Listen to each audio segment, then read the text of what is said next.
السلام عليكم ورحمة الله وبركاته، ازيكم حبايبي عاملين ايه؟ النهارده نزلت السوق كده وقلت اشتري شوية خضار، وكمان اعرف الاسعار قبل رمضان وصلت لحد فين. تعالوا يلا اوريكم انا اشتريت ايه وكمان اقول لكم الاسعار. اشتريت كده زي ما انتم شايفين خضرة. جبت 6 حزم ب10 جنيه. وجبت كمان يستفندي، اليستفندي ده اسمه يستفندي عرايشي، كان الكيلو ب15، جبت 2 كيلو. وجبت جوافة، الجوافة كانت برضو الكيلو عامل 15 جنيه، جبت 2 كيلو. هنا جبت ليمون، الليمون لقيته ب30 جنيه، رغم ان بيتباع عند البيت عندي هنا بيبيعوا ب50، معرفش ليه يعني. فجبت نص كيلو ب15. لقيت برضو القوطة حلوة ورخيصة، لقيت الكيلو ب10 جنيه. عندنا بيتباع ب15، فجبت 3 كيلو. جبت كمان جزر. الجزر كان الكيلو ب15 جنيه. نقيت بقى منه زي ما انتوا شايفين كده، الحجم كبير شوية والحجم صغير. يعني ساعات ببقى باخد يعني مثلا واحدة كبيرة، ساعات في حسب استخدامي يعني، عشان ما ايه ما هقدرش منها.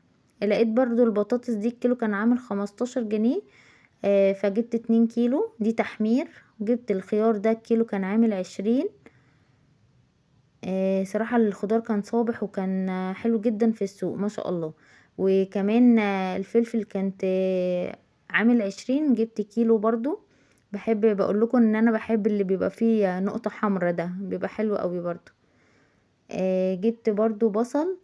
البصل قال لي ال2 كيلو ب25 جنيه، فجبت 2 كيلو. يعني الكيلو واقف على 12 ونص. وانا ماشية بقى كده في الطريق لقيت البطاطس اللي هي بتبقى فيها بقع حمرا دي برضو بتبقى تحمير وبتبقى حلوة قوي، وطعمها بيبقى حلو كمان. رحت جايبة لقيتها ب12 جنيه، فجبت 2 ونص. قلت كده كده ما يعني البطاطس مش بتخسر في البيت، هي بسم الله ما شاء الله، يعني احنا عندنا العيال ما شاء الله بتحب البطاطس قوي، مش بتخسر. فطبعا مادام لقيت نعناع كمان لازم اجيب النعناع. كانت 3 حزم ب5 جنيه. هنا لقيت جلاش، فقلت بقى اجيب كده لفتين، اللفة بتاعت الجلاش دي كانت عاملة 15 جنيه. بصراحة نضيف ومكيس تكيس حلو. في تاني واحد تاني بيبقى 15 برضه، بس بيبقى كيس نايلون يعني، فانا قلت مادام هو نفس السعر لا اجيب ده احسن. طبعا بما اني نزلت السوق فلازم إن انا اجيب سمك، السمك البلطي ده انا بصراحة بعشقه وبحبه جدا. لقيت سعره كمان حلو قوي بصراحة، كان ب70 جنيه. فقلت اجيب بقى منه، جبت ما شاء الله 4 كيلو.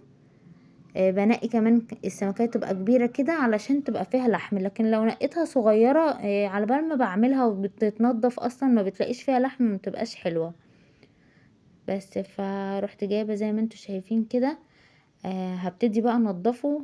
آه بمسك بقى كده، لازم اعيد طبعا على تنظيف الراجل، لان الراجل يا دوبك بيشيلك شوية القشر اللي على الوش كده وخلاص، ويفتح بس بطن السمكة يطلع اللي جواها وخلاص. على كده شايفين القشر طلع قد ايه. هما ما بيجوش طبعا جنب الراس خالص، ما بنضفوهاش، فانا بصراحة لا، انا لازم انضفها حتى لو كده كده انا ما باكلهاش. بس لا يعني لازم مادام هي خلاص هتتبل وتتحط في الاكل لازم تتنضف. الكلام ده بقى لو هي بتتشال خالص خلاص بقى. يعني في ناس بتشيلها اصلا قبل ما تطبخها، بس انا لا، يعني انا بحب ان انا اطبخها بس بنضفها برضو الاول. زي ما انتوا شايفين كده. انا قعدت كده انضف من جوه. هي بصراحة انا بنضفها بفرشة، مخصصه لها فرشة، بس للاسف ما كنتش لاقياها، قعدت ادور عليها شوية كده ما لقيتهاش. فقلت خلاص مش مشكلة بقى انضف بايديا.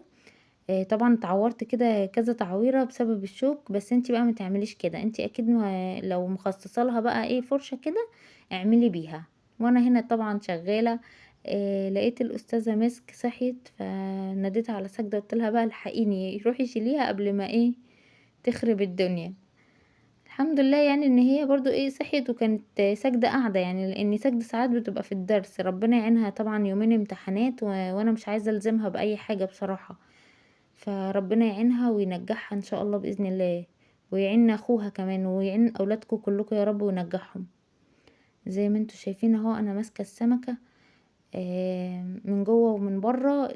يعني بصوا ما بسيبهاش الا لما بلاقيها ايه بتشف وترف كده. طبعا انا الفترة اللي فاتت دي انا ما كنتش بنزل فيديوهات، معلش اعذروني، انا كنت تعبانة شوية. ما كنتش قادرة خالص ان انا اصور ولا ان انا انزل اي حاجة، بس الحمد لله لما لقيت ان انا صحتي ابتدت تتحسن الحمد لله، قلت لا ان انا اصور بقى وانزل لكم، لان انتوا بصراحة وحشتوني جدا.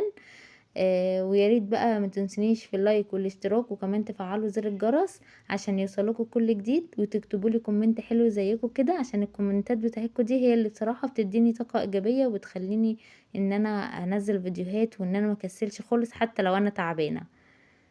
اهو طبعا انا كانت ايدي هنا صراحة اتهرت من الشوك، فجبت كده السكينة وقلت احاول ان انا انضف بيها لحد ما ربنا يسهل ان شاء الله، وابقى اخصص لها فرشة جديدة يعني. هي بتبقى فرشة أسنان خلاص ادمت، بس بخليها للسمك، بنضف بيها السمك يعني. اهو زي ما انتوا شايفين كده. السمك معلش انا بطول في نظافته شوية، عشان ما بقاش عايزاه يبقى فيه اي حاجة، لان انتي لو سبتي فيه اي حاجة من جوه، يعني انا اسفة في الكلمة، بيعمل زفارة وما بيبقاش حلو خالص، في بعد ما تسويه يعني بيبقى طعمه مش حلو. اهو جبت كده سمكية تانية، برضو هعمل فيها نفس الكلام، هنضفها من جوه ومن بره. يلا مين بقى ابتدى يعمل تنظيفات رمضان؟ متهيألي خلاص يعني الوقت خلاص أزف بينا، يعني الأيام أصلا بتجري، وخصوصا ان احنا اليومين دول كمان ما عندنا امتحانات. فيعني يا دوبك تقدري ان انتي تعملي دلوقتي لوحدك، لان مفيش حد يساعدك، اولادك في المدرسة اكيد وفي الامتحان ومشغولين بالمذاكرة، فيا دوبك تاخديها واحدة واحدة كده لحد ما يخلصوا ان شاء الله ويساعدوكي. خصوصا ان انا كمان عندي الاستاذة مسك، يعني بسم الله ما شاء الله ما بتخلينيش اعرف اعمل حاجة خالص، فمحدش يقولي انتي لا مبتدية بدري وكده، فانا باخد حاجة حاجة كده على اساس يبقى لسه في وقت. كل سنة وانتوا طيبين، وربنا يعود عليكم الايام بخير يا رب.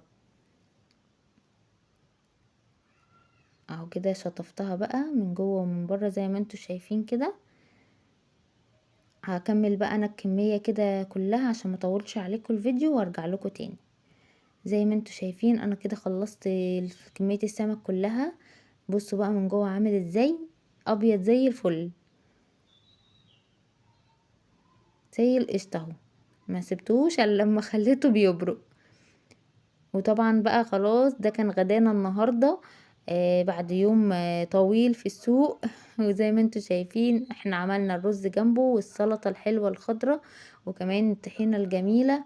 واشوفكم على خير، وما تنسونيش بقى في اللايك والاشتراك وسبسكرايب وفعلوا زر الجرس عشان يوصلكم كل جديد. والسلام عليكم ورحمة الله وبركاته.